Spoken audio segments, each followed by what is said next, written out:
Hoje nós vamos estudar Marcos capítulo 3. Marcos capítulo 3.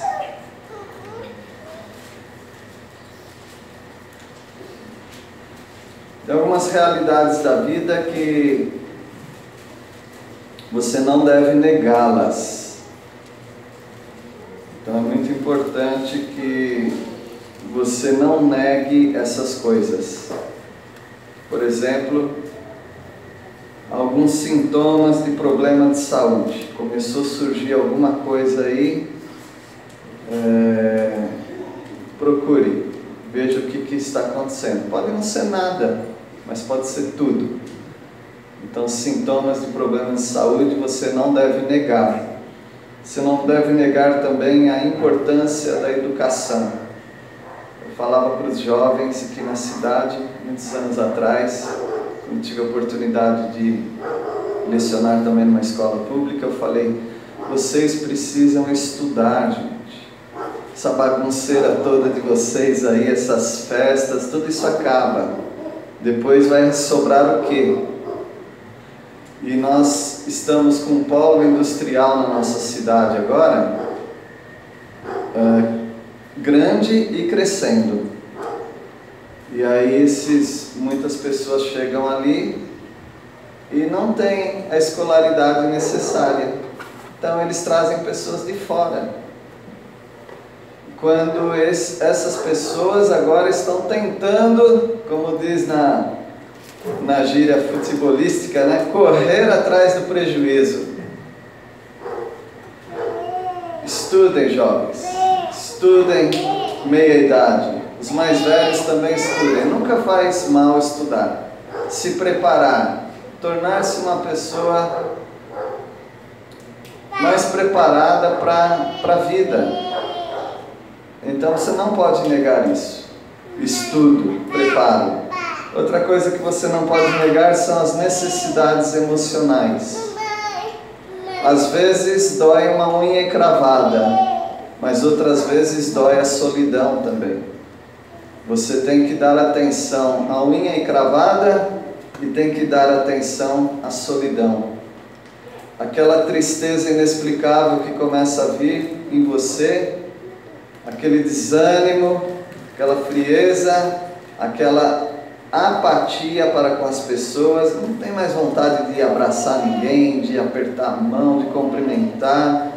Tem certas coisas na vida que começam a brotar dentro de nós, silenciosamente, de modo invisível, mas nós não podemos negar também necessidades emocionais. Você não deve negar também as exortações e críticas que vêm sobre e contra você. Às vezes pessoas têm alguma crítica sobre nós.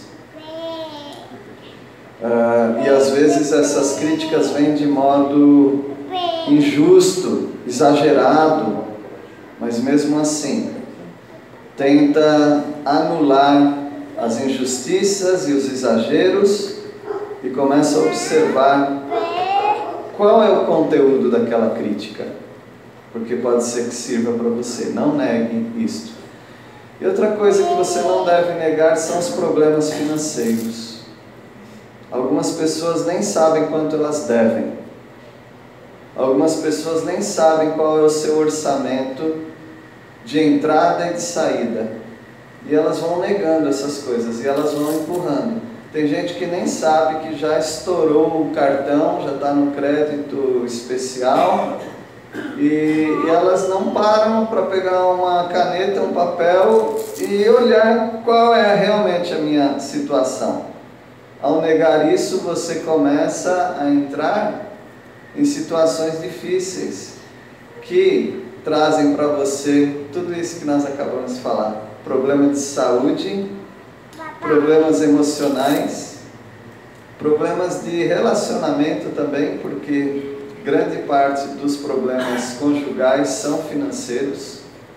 E aí você começa a perder a alegria, e não só a alegria, mas a condição de contribuir na obra do Senhor. Aí alguém fala assim que a mamãe precisa de farinha para não morrer de fome.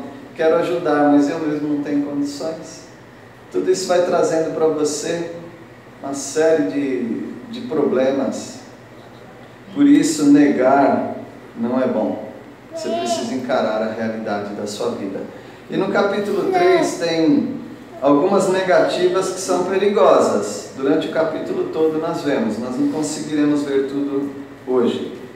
Mas a primeira negativa perigosa, é negar que Jesus é o Filho de Deus. Isso é muito perigoso.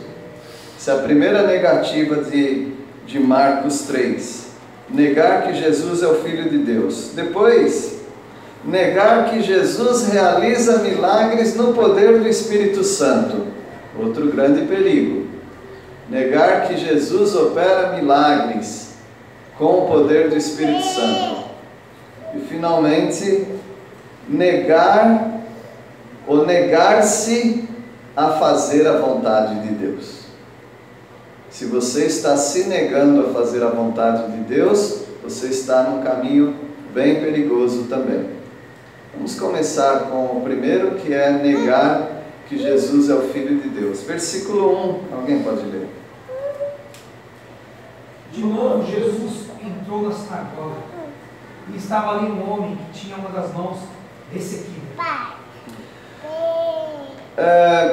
Marcos tem 3 palavras que aparecem muito, ou 3 expressões que aparecem muito. Quais são?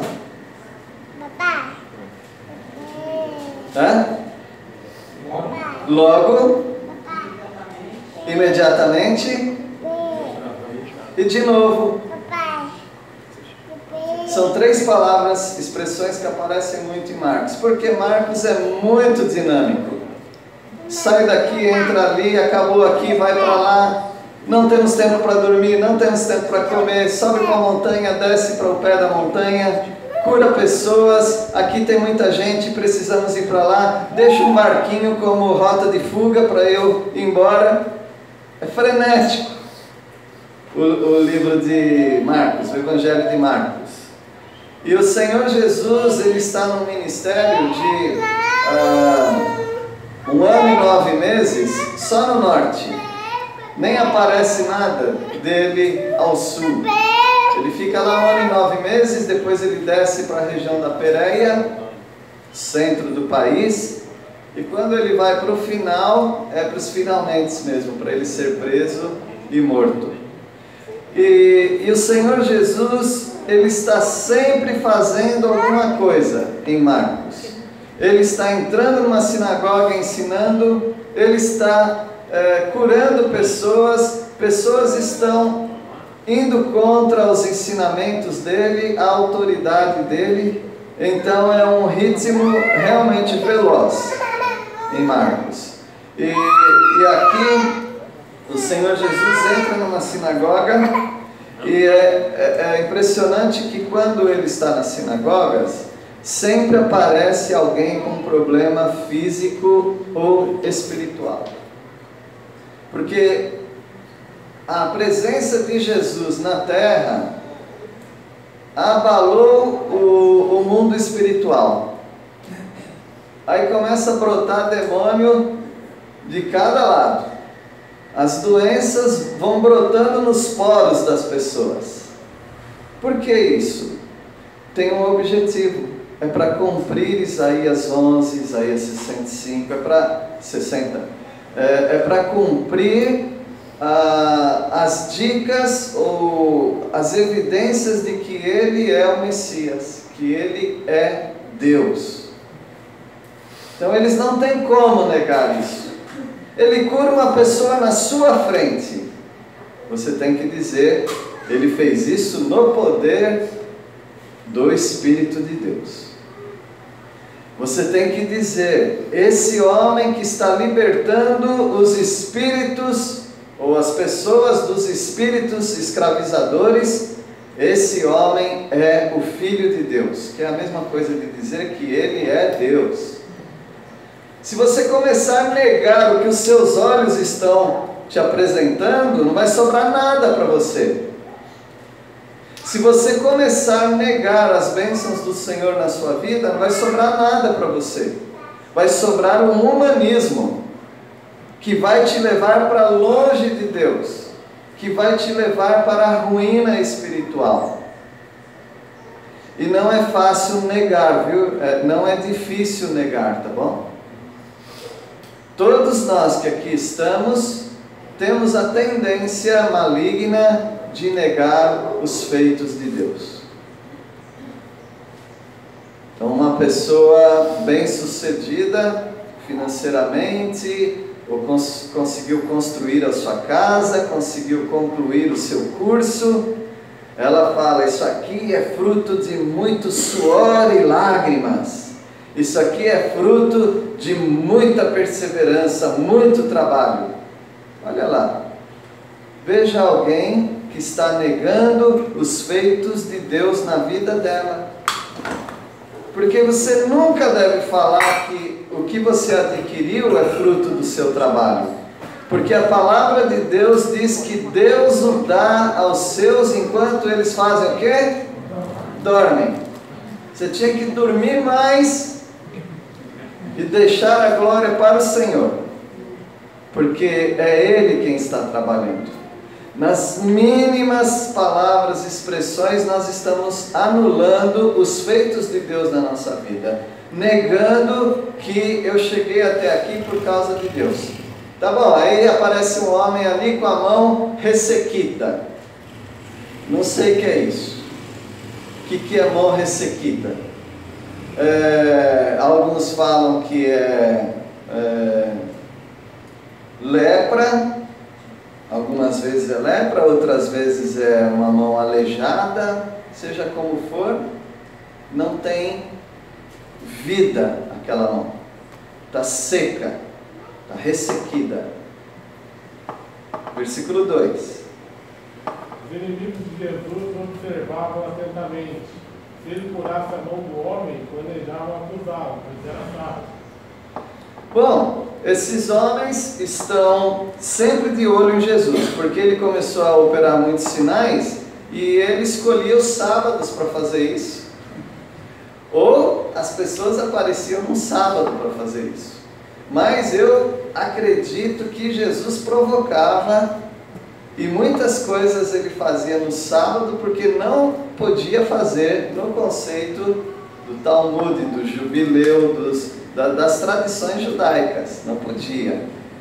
Mas a palavra de Deus nunca disse que você não pode ajudar alguém no sábado. A palavra de Deus nunca disse que você não pode exaltar o nome de Deus no sábado. Você tem que fazer isso. Preferencialmente é isso que você tem que fazer. Agora, não pode curar uma pessoa no sábado, mas pode planejar matar uma pessoa no sábado? Porque eles estavam planejando matar Jesus. E qual era o dia? Sábado. Isso pode, então. Se um boi cai num espinhadeiro lá, num barranco, e é no dia de sábado, o que você faz? Você chama o vizinho que tem um trator, coloca umas cordas lá, nas pernas, na vaca, no boi, e você puxa para aquele animal ficar em segurança, mesmo sendo no dia de sábado. Então o dia de sábado não proíbe de você fazer coisas necessárias, úteis, e aquelas que glorificam a Deus e que ajudem outras pessoas. Mas eles estão de olho para pegar Jesus no sábado. Versículo 3. Disse ao homem que tinha a mão errada: levanta-te e vem para o meio. Jesus gosta de colocar pessoas no holofote. Ele mesmo não, mas ele gosta de chamar pessoas para o meio. Ele gosta de quando as pessoas estão cochichando sobre as crianças lá, que elas não deveriam atrapalhar. Ele gosta de chamar as crianças, colocar no colo dele e dar uma lição. Ele sempre coloca o assunto em pauta. Sabe como se chama isso?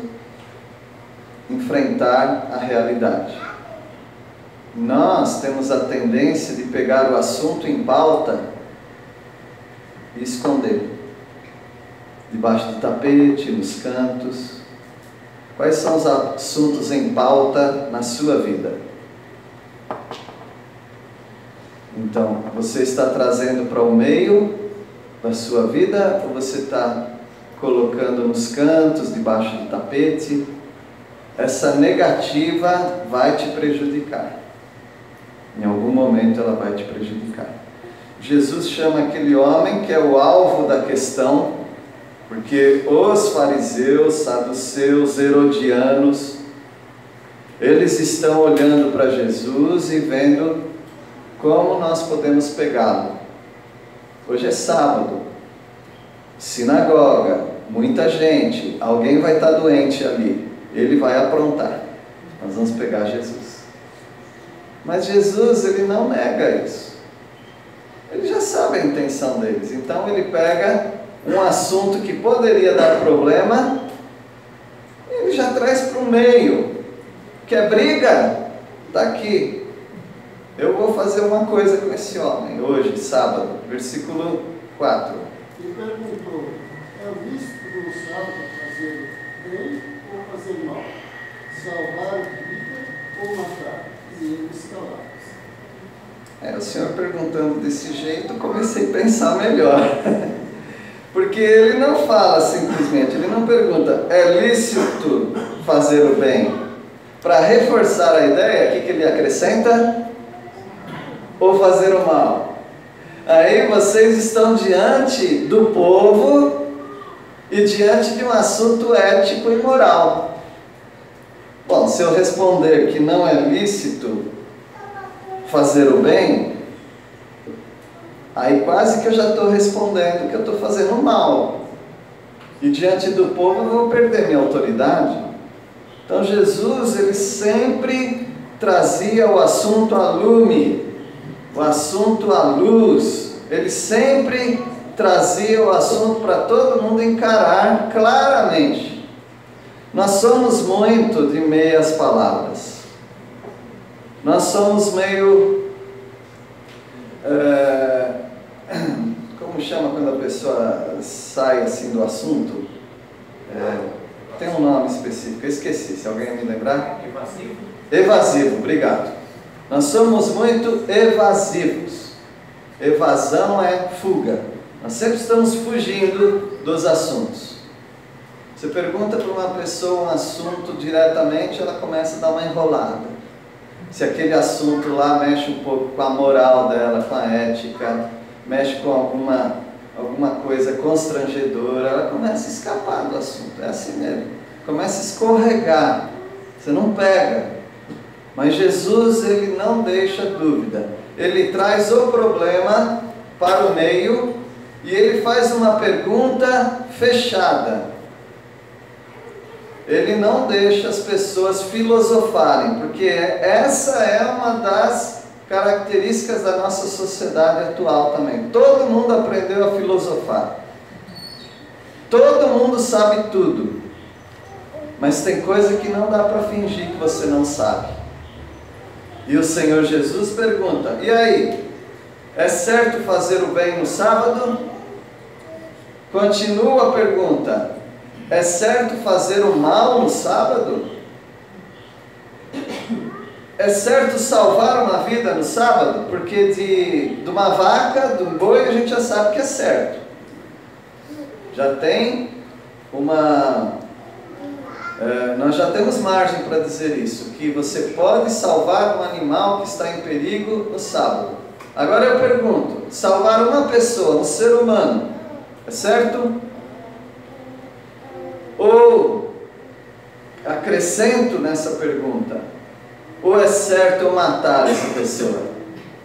Então Jesus, ele já colocou de uma maneira as perguntas, que ele traz a pessoa para o centro e traz as perguntas tão claras que você tem que pensar antes de responder, porque senão você vai ficar mal diante das pessoas, que as pessoas observam a sua atitude. E eles responderam o quê? Responderam nada. Ficaram pianinho, ficaram em silêncio, porque senão eles vão se complicar. Jesus quer salvar um homem, e eles querem matar um homem. E o dia é o mesmo. Qual que está certo? Quem está certo? Jesus ou os fariseus, saduceus e herodianos? Quem que está certo? Versículo 5, alguém pode ler? Olhando-os ao redor, indignando e conduído com a dureza do seu coração, disse ao homem: estende a mão. Estendeu-a, e a mão lhe foi restaurada. Jesus não é uma pessoa sem sentimentos. O Senhor Jesus ficou condoído com aquela situação. Ele ficou, duas palavras assim, polarizadas, né? Primeiro, aqui diz que ele ficou indignado. Indignado é bravo. E ele ficou condoído, ele ficou com dó. Ao mesmo tempo que a gente fica bravo com as pessoas incrédulas, a gente fica com dó delas também. E o Senhor Jesus, Ele sabe que as pessoas têm más intenções. Por isso que Ele não nega os assuntos. Se você continuar a viver a sua vida com meias palavras, você vai dar às pessoas uma impressão que você não tem convicção das coisas. E não ter convicção, meus irmãos, é frouxidão. Se você não mostra convicção nos seus assuntos, você é uma pessoa frouxa.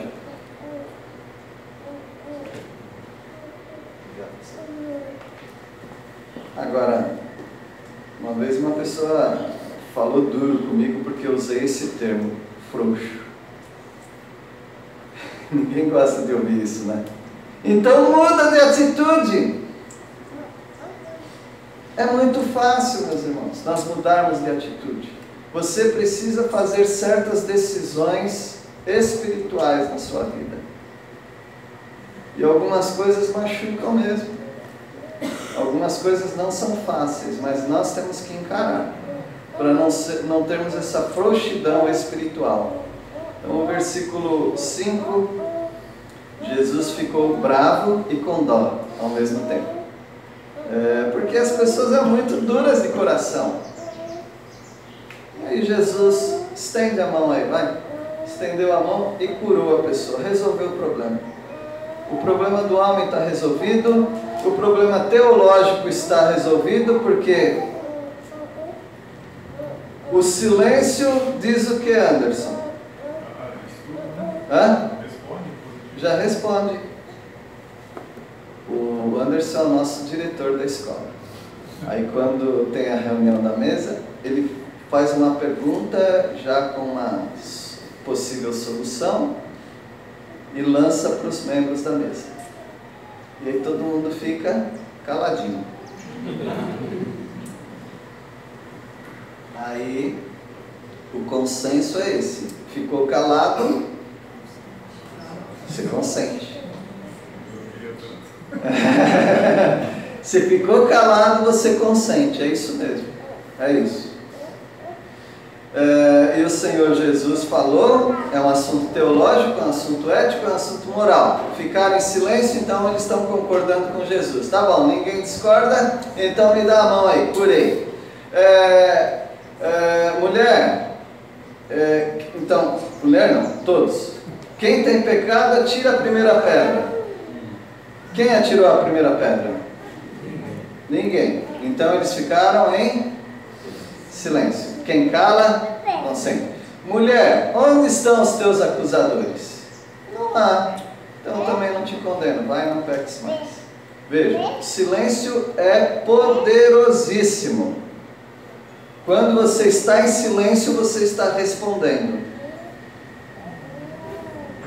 E eles estão respondendo positivamente a Jesus. Mas não é bem assim, né?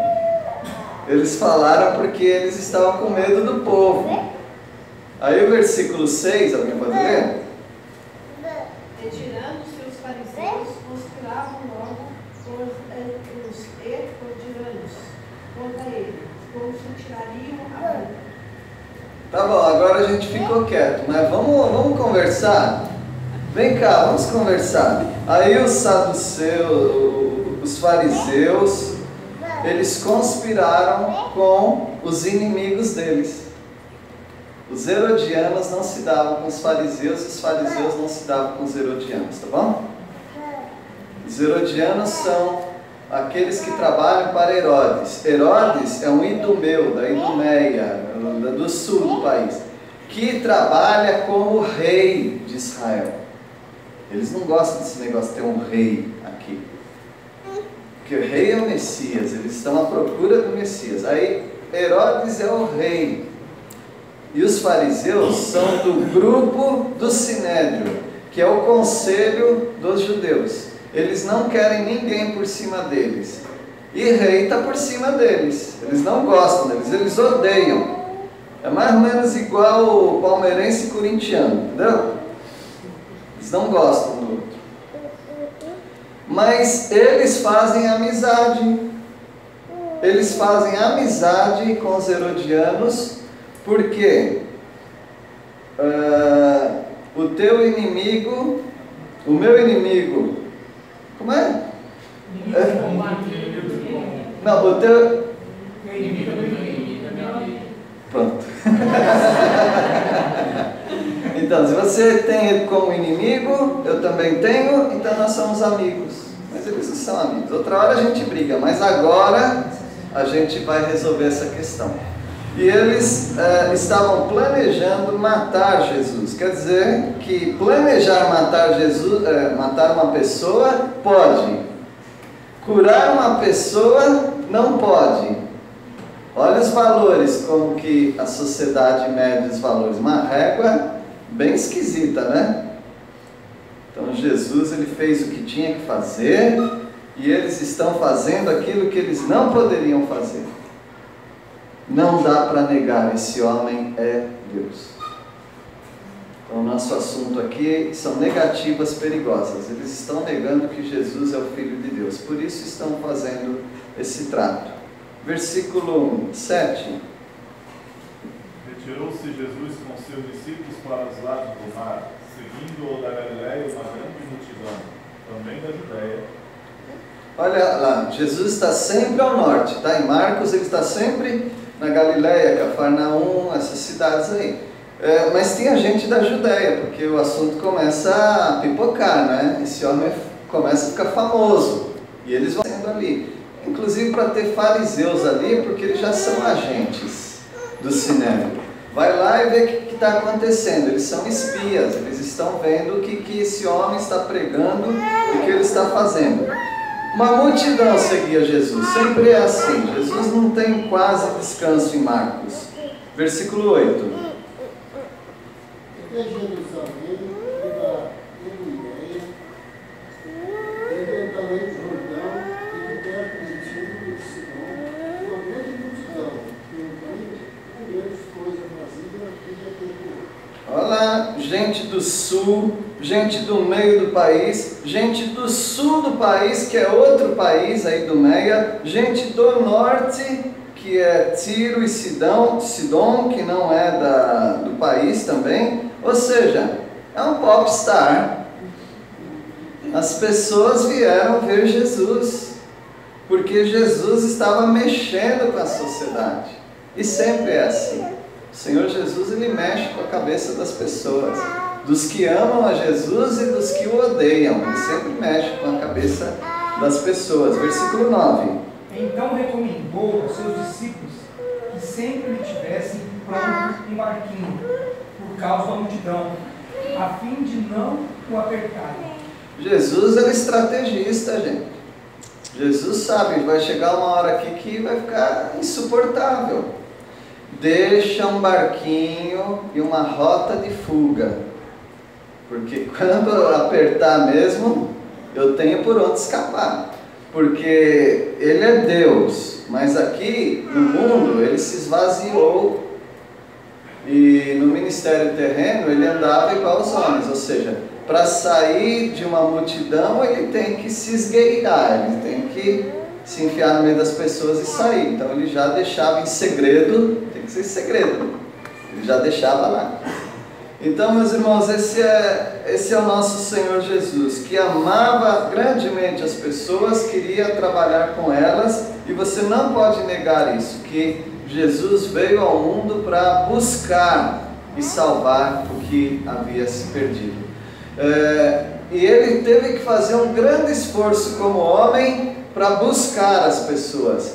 Você não alcança ninguém se você não fizer esforço. Você tem que se esforçar para buscar as pessoas. E Jesus deu já essa recomendação, versículo 10, pois curava muitos, de modo que todos os que padeciam de qualquer enfermidade se arrojavam a ele para o tocar. Imagina, né? É quase igual um popstar mesmo, porque um popstar não é assim, quando vocês veem algum show, e às vezes esses artistas que descem do palco para ir no meio da multidão, eles deixam os seguranças malucos, né? Porque eles vão lá, eles têm que segurar, porque senão a multidão come esses caras vivos, né? Eles querem tocar, apertar, levar um pedaço para casa. E assim estava Jesus também na multidão. Porque esse homem vai me ajudar. Eu estou com um problema em casa lá, tem uma pessoa de cama há muitos anos, esse homem vai me ajudar, porque imagina se eu não tiver mais essa demanda em casa. Eu estou gastando muito dinheiro para levar meu familiar ao médico, comprar remédio e não acho solução. Se eu tocar, eu vou ser curado. Ou se eu levar uma peça de roupa, ele tocar, essa pessoa vai ser curada. E começa as crendices também. Isso é usado muito.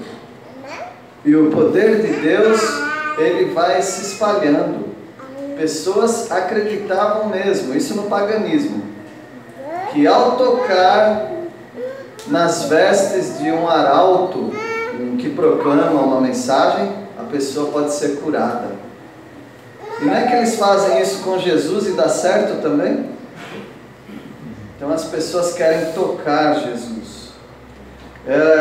Lá em Atos nós vemos que pessoas que colocavam os doentes deitados na rua para quando a sombra de Pedro passasse, curasse as pessoas. Paulo estava trabalhando lá fazendo tendas, alguém ia lá e pegava, roubava um avental de Paulo para levar para casa, colocar em cima do enfermo, o enfermo era curado.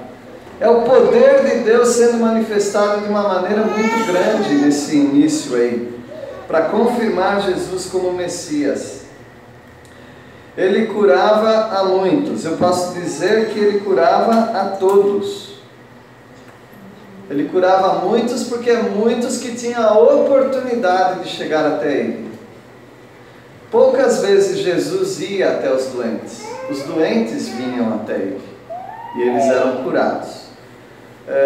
Ele curou todo mundo. Jesus, o índice de aceitação, ou o índice de sucesso de Jesus em curas, 100%. Ele nunca teve que falar para alguém, você não teve fé. Aliás, um texto da palavra de Deus diz que ele poderia fazer muito mais sinais naquelas cidades do norte, mas não houve muito mais sinais, já teve muito, mas não teve muito mais por causa da incredulidade deles. Mas o Senhor Jesus, curando a todos, ele também tinha que lidar com um problema espiritual. Versículo 11. E sempre que os viam, os espíritos impuros se atiravam no chão na frente dele e gritavam: você é o Filho de Deus. Veja que o nosso estudo, na primeira parte, então, são coisas perigosas de se negar. É muito perigoso negar que Jesus é o Filho de Deus. E no nosso contexto, no nosso texto, quem que não está negando? Quem está proclamando que Ele é o Filho de Deus? Quem? Os demônios. Veja só. Tem seres humanos negando que Ele é o Filho de Deus. E quem está mais próximo ao mundo espiritual que são os demônios, eles estão afirmando que ele é o Filho de Deus. Ou seja, Tiago mesmo fala, você crê em Deus? Pois é, os demônios também creem e tremem. Eles sabem do perigo que é esse homem na terra. E eles estão declarando que ele é o Filho de Deus. Eles não são crentes, tá? São espíritos maus, são demônios, mas eles reconhecem o inegável. Ele é Deus. E tem muitas pessoas negando. É perigoso negar que Jesus é Filho de Deus, que ele é o próprio Deus. Ah, mas eu nunca iria negar, porque eu creio no credo dos apóstolos. Ele é o Filho de Deus. Tá bom, você crê numa teologia de que ele é o Filho de Deus. Mas a questão é, você crê que ele é Filho de Deus para você mesmo, no seu coração? Você crê que Jesus é Deus e que Jesus merece toda a obediência? Porque todas as vezes que nós não obedecemos a Jesus, a obra de Jesus, nós estamos dizendo, você não é Deus. Se você fosse, eu te obedeceria. Não obedecer a Jesus é negar a divindade dele. E o versículo 12, que nós vamos encerrar com 12. Mas Jesus lhes advertia severamente que não expusessem à publicidade. Jesus falava para os demônios, né? Fica quieto. Agora, como que ele falava com os demônios? É porque tinha endemoniados, então eles eram intermediários dos demônios. Ele falava para as pessoas que estavam com o demônio dentro delas: fica quieto, não fala quem eu sou. Mas por que Jesus não queria? Até os irmãos falaram: se você quer fama, você tem que ir lá para o sul, porque aqui não, é lá nas festas. Que Jesus não ia na festa, né? Mas Jesus não quer fama, ele não precisa de fama, ele já tem demais. O problema é que Jesus quer fazer um ministério mais ou menos silencioso, mas ele não conseguiu. Porque um ministério mais ou menos silencioso, ele vai em todas as vilas curando e anunciando quem ele é. Mas quando os demônios e pessoas começam a falar demais quem é ele, aí vem um monte de gente ao mesmo tempo. Aí vem os funcionários do Sinédrio, lá do sul. E aí eles começam a levantar problemas e causar problemas. E tanto é que Jesus, ele não conseguia mais ficar em lugares estratégicos. Ele tinha que se ausentar, ele ia dormir no monte, ele tinha que se esconder, na verdade. Porque o ministério de Jesus, se você pensa que foi curto, 3 anos, eu digo, conforme o contexto bíblico, foi muito tempo. Jesus durou muito nessa terra. Porque com a fama que ele pegou e a alta periculosidade que ele era para o Sinédrio, era para Jesus, em 1 ano de ministério, já não estar mais aqui no ministério. Então 3 anos foi bem estendido. Ele não conseguiria ficar 1 ano em Jerusalém, já seria morto. Mas Deus tinha o seu propósito. 3 vezes Jesus teve que fugir para salvar a própria vida. 3 vezes.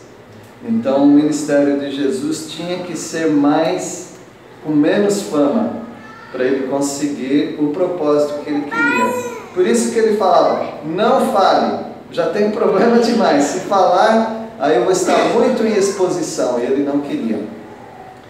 Jesus é o Filho de Deus, negar isso é perigoso. Sendo Filho de Deus, isso significa então que ele é o próprio Deus. Porque quando o judeu fala filho de, quer dizer, você tem a mesma característica. Judas, por exemplo, era filho da perdição. A mãe dele era dona perdição? É porque a característica dele era de um perdido. Ele era filho da perdição. Jesus, ao falar que ele era filho de Deus, quer dizer, você tem a característica de Deus, você é Deus. E sendo Deus, ele obedecia, sendo filho de Deus, ele obedecia ao Pai. E isso significa também que todos aqueles que crerem em Jesus são irmãos de Jesus. Ele é o nosso irmão mais velho. Nós somos também filhos de Deus. Não negue essa verdade de que você é um filho de Deus. Sendo filho, você precisa ser obediente a Deus. E aí Deus vai falar para você o que é ser obediente. Que Deus os abençoe. Deus, obrigado pela Tua palavra. Agradecemos pela atuação de Jesus Cristo, provando aquilo que Ele sempre foi. O Filho de Deus, o próprio Deus, curando pessoas, fazendo bem. Abençoa-nos, ó Pai, para andarmos como filhos da luz, como irmãos de Jesus e Teus filhos amados. Oramos em nome de Jesus. Amém.